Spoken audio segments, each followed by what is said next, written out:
Right, okay. And same thing with anybody who's subcontracted. Yes. Okay, so we're good. So we're covered, yes. Okay, so do I hear a motion? Or, I make a motion, we give the pole saw to the cemetery trustees to help them do their job. Are we giving it to trustees or to the, no. The cemetery we're giving it trustee to the commissions, to the commission the commission, itself, to the not commission? to an individual. To make, I second that. It still will be a town-owned and maintained piece of equipment. We're not gonna sell it. Any further discussion? I think that we need to verify that it is in safe working order before we hand it over to them, though. I was assured by the road agent that that issue has been taken care of, but obviously we will double check to be sure it's in good shape before it goes to the cemetery commission. All those in favor say aye. Aye. Aye. Question for you, just to learn. Go ahead, Yes, oppose it. No, I'm not opposed to Or- getting it. I just, something about this whole thing doesn't feel right. You know, they say go by if you have a hunch feeling on something. And while I have no problems with them having it and using it and the whole 9 yards, just something about this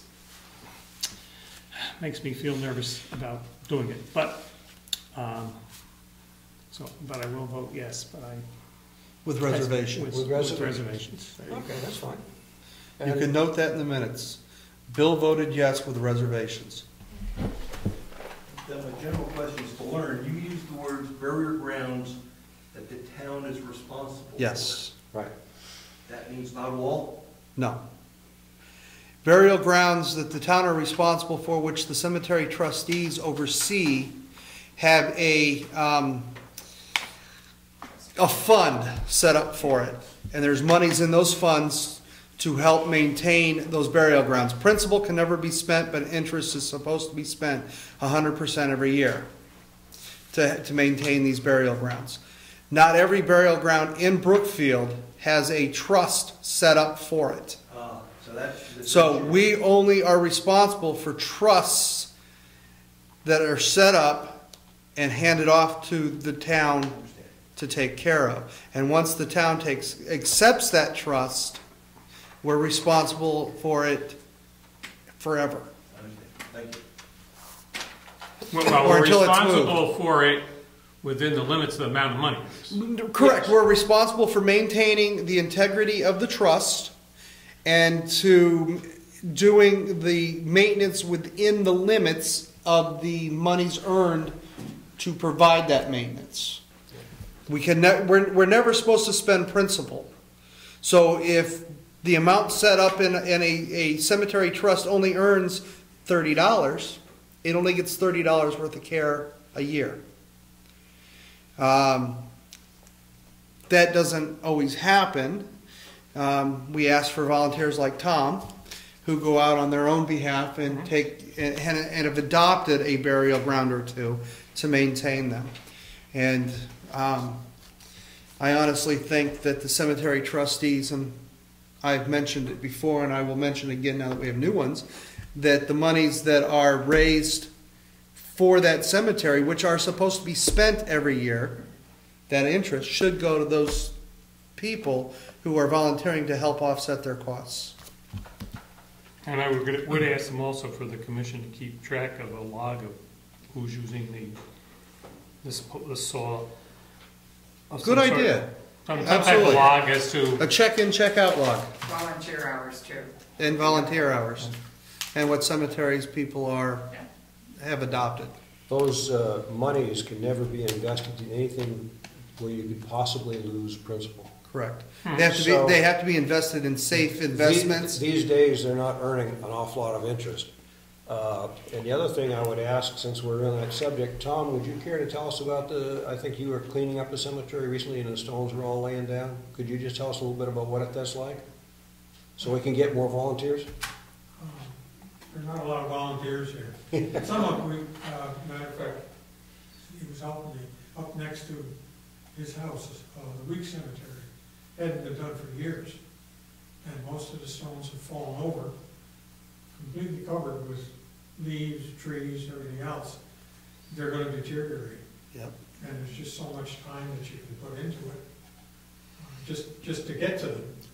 Then somebody else has to get there, get them upright and working. One suggestion for you on those is to contact your local Boy Scout troops who are looking for Eagle Scout projects, because these are perfect Eagle Scout projects. And then the Boy Scout, the Eagle Scout to be, does everything. He gets the donations, he gets the he organizes it, and they have to complete the project before he can become an Eagle Scout. So, and I've known Eagle Scouts to do that before. So the only thing I'd be concerned about is some of these are very brittle. These things are 200-300 years old, and they're also very heavy. I wouldn't want somebody. well, they don't just pick it up on their own, No. because the actual scout isn't the one that does the work. He's the overseer. He's like the project manager. So he has to get the equipment and the donations to do it. He has to get any monies that are necessary to do it. He has to arrange for a contractor to come out and do it correctly. And so it's more in depth than just the Boy Scouts coming out and raking it up and setting stones back up on their own. They have to do it correctly.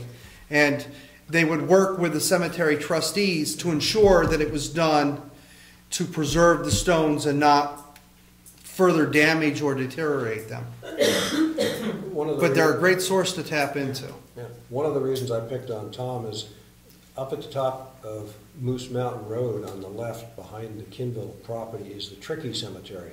And that's a very old cemetery, and all the stones are laying down and getting buried, like you said. And that's an area that really needs to be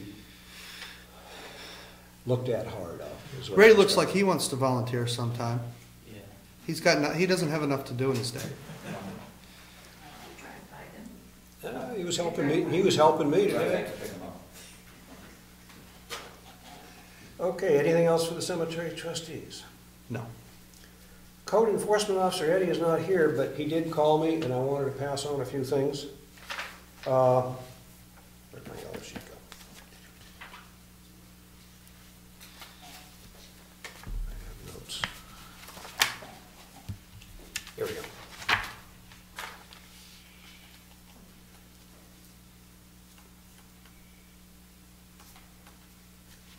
Stoneham Road, the gravel, they're putting it down today. Mary Lou's smiling because she probably had a hard time getting out of her driveway. She did. Had to sit there for 10 minutes, but I got to chat with Eddie. But all the gravel should be down and completed by Wednesday night. And then we're looking to start paving probably sometime in the next few weeks. I'm not quoting the exact week because we don't know. Eddie hasn't had a chance to talk, but it's the same contractor that ground it up, brought us the gravel. He's bringing us the asphalt, and the next few weeks, 2-3 weeks, I would say. I have a question for the treasurer then. 2 new culverts are also in, I believe, at this time.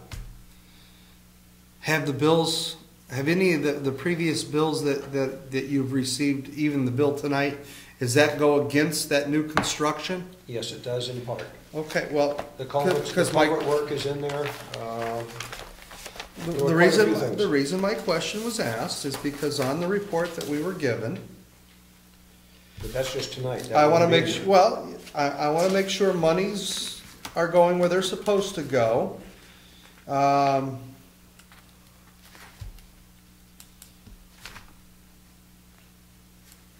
Did we separate the monies for the repair of the roads?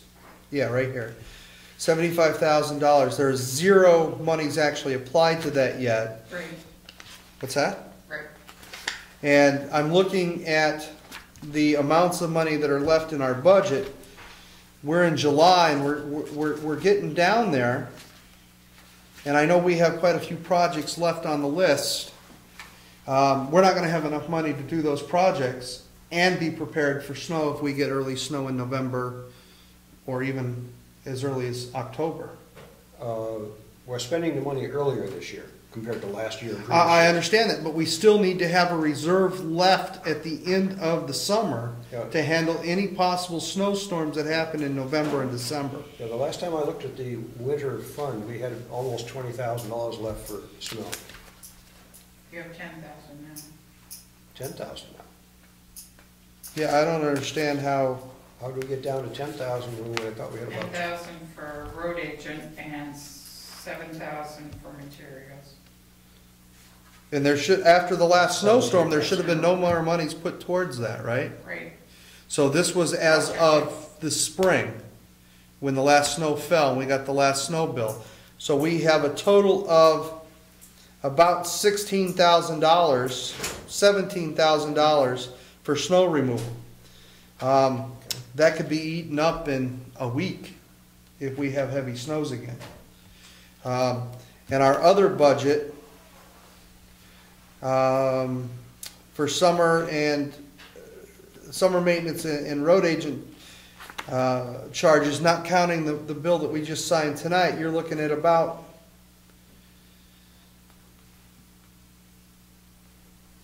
was it $60,000 left. So I just want to make sure the monies are going to the right place, so we have enough money left over. Because we should have, in theory, we should have anywhere between 25 and 35,000 left over for our winter maintenance for October, November, and December. That's materials, equipment, and labor. Okay. So we're just getting down to the wire, and I want to make sure that we're protected in case we have. It's been a weird year, so we could have an early winter again. Let me move you further down this report that Eddie gave me, because he's wanting to know if we will approve or not approve his ditching from that culvert by Mr. Byrne up to the Wolfboro town line for a budget of $9,600.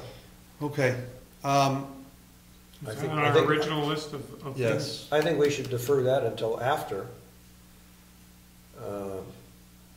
the road is in and we know where we stand on Stoneham Road, Tibbetts Hill. Well, that's what we said we were going to do. Right. He was just saying all his equipment is there, ready to go. It would be less expensive logistically anyway. I understand it's all sitting there ready to go, but I need to know the numbers.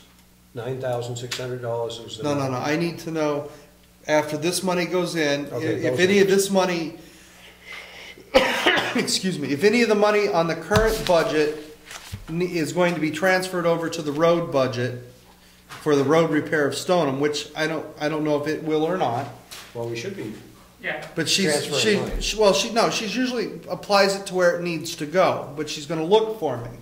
And when she gives me that information back, I'll have a better, So what you're saying, Clifton, is we'll defer a decision on this item. at least till the next selectmen's Yeah, meeting. that's fine. Okay, You know what, this $8,000 bill for tonight is all Stoneham Road. okay. Oh, Well, a lot of a that was, little bit on Clark. that was the guardrails, which are now in on Clark Road. Yeah. Came out really nice, and it was, Yeah, they look one day they were out, the next day they were in. Okay, so the majority of that goes towards Stoneham Road. Absolutely. Maybe you can submit a bill on different sheets for the project. It would No, make it a it's lot broken easier. out on the sheet. That's why that we went to these new sheets. No, I so understand it that, but could why not be a different brought- sheet for a particular project? So you don't have to go through all the trouble of breaking out. Everything on that particular sheet has to do with, well, it's your deal. Actually, that one breaks it out by Clark Road, Stoneham Road. Oh, okay. It was there. Sometimes we get these bills so fast you can't read it all. Yeah.